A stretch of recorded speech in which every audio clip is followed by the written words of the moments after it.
Say what's cracking, YouTube? It's your boy 16 to life, and I'm back like I'm on a parole violation. Yard damn! Now, for those of y'all new to my page, in 1994, I got arrested.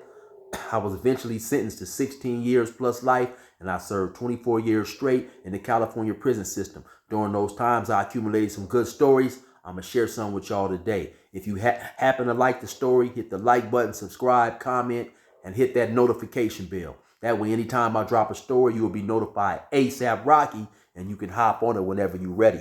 Also, if you're new to my page, be sure to go to my YouTube playlist and check out. I have my videos organized in different categories, and I'm sure you'll definitely find something that you'll like and enjoy. Now, let's hop up into this video right here. So this goes back to when I first came to prison in 1996. I would want to say probably early August. I got to Salinas Valley, which is a level 4 180. That's the most highest security level prison that they have in the California prison system. Now, Salinas Valley, I end up going to D-Yard. Salinas Valley at the time was a newly constructed prison, and actually the prison wasn't even full yet. When they moved me into the cell still had dust all on it, screws and bolts on the floor. I actually was the first person in that particular cell. So when I get there and they put me in the cell, they actually tried to have a white dude come in the cell with me. I guess there was some type of mishap. They didn't realize that. And honestly, I didn't know any better, because in my county, in Riverside County, they'll put a white and a black in the cell together. But the white dude, he had already been to the pen before, or was coming from another prison or whatever. So he knew. He said, "Oh no, hold on, man, this ain't right here." So he went and talked to the guards, and they, he never did even come in the cell. They moved him to somewhere else. And so while I'm in the building, like I said, this is my first time being in prison. I had stayed in the county jail 2 years fighting my charges, but this was the first time that I had came to prison. The prison didn't have a look like I thought it would look according to what I had seen on TV and the movies and stuff like that. It didn't have those bars and all that type of stuff. This is one of those newly constructed prisons, so it was a modern prison. And initially, it almost looked like a college campus when I first got there, because like I said, when I arrived, the yard wasn't even really up and running yet. You had some people there, but it wasn't a whole lot. They was busting everybody in from different prisons and stuff. And so a 180, and I just found out recently, the reason that they call it a 180 is because the guard in the tower, his view, he has a 180 view, 180 degrees of the building. And the difference between a 180 and a 270 is a 180 is basically constructed to minimize large amounts of convicts being in on the yard or certain places at one time. So if something should happen, they would be easier to control the situation. So when you come in the building, they have this little automatic door that opens up. Then you come through the hallway. Then you come into the building. Then it was maybe about 15 or 20 cells on top and the bottom. There was another door right there. Then you could open that door. Well, the guards had to open the door, and it would let you into the next section, which was A section, B section, and C section. The guard from the tower, he could view all these sections if he would, walk down and turn his head or whatever, and look. But like I said, you was confined to your particular section unless the guard buzzed you through the door. Also, when we would leave the building to go eat, we actually would not leave the building and go to walk on the track and go to the chow hall. We would go through this little hallway, and the dining hall was built and connected right to the building. So this is my, like I said, first time in prison. I don't know a whole lot of people outside of who I may have met in the county. I'm from a small town, so it was very rare that I would run across yards where I had several homies who I grew up with, like some of these guys from these larger cities. So I'm going through to the chow hall, going to get my food, and I hear a dude say, "Hey man, hey, I know him. So I look up in there. I say, "Who is that?" He said, "It's me, man, Spicy Mike." So it happened to be this older pimp who I had met in Montana. I don't know if you guys stick with some of my stories. I had been going to Billings, Montana. So at the time, Spicy Mike probably was about in his late 30s to early 40s. You know, he used drugs, so he looked much older than he was. A small dude, maybe about 5'7", 145 pounds. And the dudes in the kitchen that he worked in, they was giving him hell because he claimed that he was a pimp. And they was telling him, all, you know, you a dope fiend or whatever, whatever. So so the next time I came through there, it was a dude by the name of Kenny Rat. Kenny Rat was from Four Deuce Gangsta Crip, you know. So he asked me where I was from. I told him. He said, okay, I got something for you, homie, the next time you come through here. So the next time I came through, he slid me a knife. It was a big old giant long knife. It looked like it had been made off the handles. We have these food carts that sometimes they'll push to the cells when we're on lockdown and stuff. So it was a real vicious knife. And to be honest, that was the first knife that I'd had in prison. And so I didn't know where to hide it, what to do with it, or whatever. And so I remember later on going to the yard maybe a couple of weeks later, and some Serenos that got into it across the yard among themselves. And so now they had put everybody down. Everybody had to lay down on the yard. And so they was coming. Now the guards, luckily that the situation happened on the opposite side of the yard that I was on. But so eventually we see when they don't say yard recall, but they're making everybody go back to their buildings and they're searching. They're going to each group, searching, getting their IDs. And so it was a dude by the name of Ears. That was his real name. Ears was from Long Beach. Ears probably was maybe about in his mid 30s or somewhat, somewhere around there. But anyway, I said, hey, Ears, me and him happen to be laying, in close proximity to each other. I said, hey, Ears, I got a knife on me, man. He said, is that right? He said, hold on, man. So when the coast was clear, he said, give it here. So I slid it to him. So now I happened to be on D yard. I believe it was the upper yard with the 7 building, 8 building, 6-5. There was a wall, basically a high, big, giant wall. It was like a gun walk where the guards could be. And on the opposite side of that wall, it was another yard. It was the lower yard. So anyway, we're sitting down right between that wall and the basketball court. So when the guards wasn't looking, he just grabbed the knife and threw it over the wall. And I'm assuming it went on to the other side of the yard. Then maybe about 10 minutes later, they came, asked for our IDs. They wanted to just note they wanted to note everybody who was on the yard. They took our IDs and we went on. So had he not done that for me, I may have got caught with that knife. I don't know what I would have did with it because I'm sitting right there on a pavement track. It was nowhere to hide it or bury it due to the pavement and the knife being so big.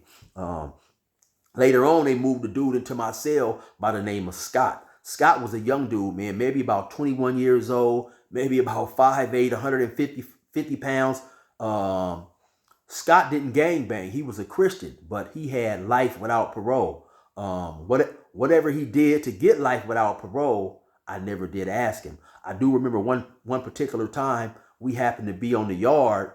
Scott was outside walking around the yard in basically his shower shoes, which are basically flip-flops, which is something that is definitely frowned upon, and in most organizations a no-no due to the fact that prison spontaneous violence can break out at any moment, and not having your feet stabilized, being in them little shower shoes or thongs as people call them, could definitely be hazardous to your health. Keeping in mind that Salinas Valley was a new prison, and you often at new prisons have different organizations politicking and trying to establish where they're going to hang out, and sometimes that can lead to violence and stuff. So this dude was definitely putting his safety at risk. And like I said, this is a level 4. He's walking the yard. Not only is he walking the yard in these shower shoes, this dude is walking the yard reading his Bible.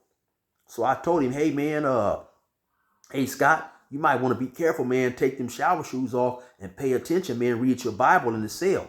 But Scott's response to me was, oh, that's okay, man. God is watching over me. I said, I understand God is watching over you, but God also gives us the common sense to use to help protect ourselves. But he didn't want to hear it, man. Eventually, I ended up moving out of the cell with Scott. I had a little radio. I used to play my little rap music. He didn't want to hear no rap music and none of that old type of stuff. So I ended up moving, So like I said, when I first got to this prison, this is a new prison. So you have a lot of people new being busted in from all these different prisons. The yard wasn't even filled up yet. the yard wasn't filled up yet, excuse me. So you still had people coming to fill these buildings up. Now, there happened to be one particular dude, I'll call him PD. PD was from LA. He ran with the neighborhood car, man. And so, he's chilling, he's hanging with his homeboys and stuff. And people is getting acquainted, meeting their homeboys from different, prisons and stuff like that. So I spent a lot of my time on the basketball court.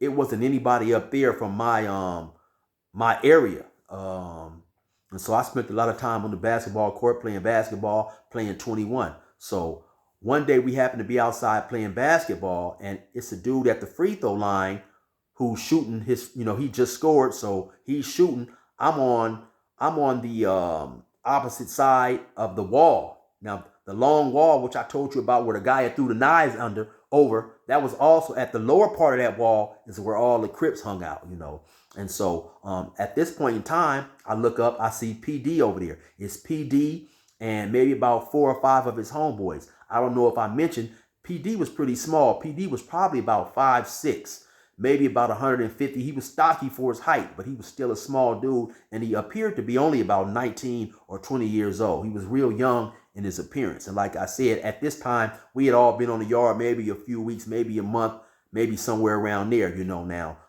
He's over there hanging and talking with about 4 or 5 of his homeboys.